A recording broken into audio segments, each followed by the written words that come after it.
Chers auditeurs, bonjour.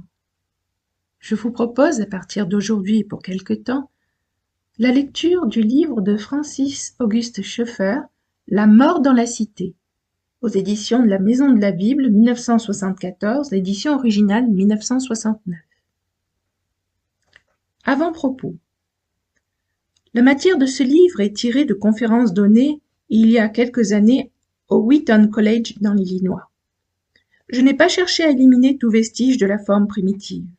À mon sens, le christianisme historique doit être mis en contact avec l'homme du XXe siècle et les questions d'ordre intellectuel et culturel qu'il se pose.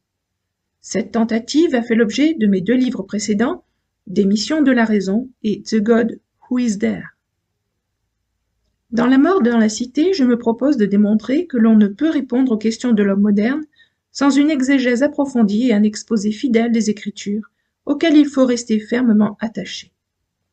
De même, il importe de démontrer que Dieu, le Dieu personnel et infini, existe vraiment. Ma femme l'a fait dans son livre L'Abri. Ces divers éléments, contact avec l'ensemble de la culture, fondements scripturaires et démonstration existentielle de la réalité de Dieu, forment un tout. Les dissocier contristent le Saint-Esprit et nous coupent de l'homme moderne.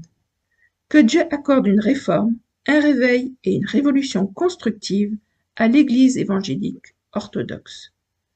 Francis A. Schoeffer.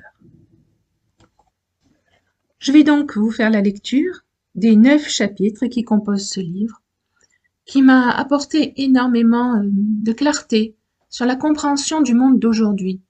Je sais que ce livre date un peu, mais les réflexions de Schoeffer sont très intéressantes. Je crois qu'il va à la racine du mal et il fait comprendre beaucoup de choses de cette manière. Voilà, j'espère que cette lecture vous intéressera. Je vous remercie. À bientôt. Au revoir.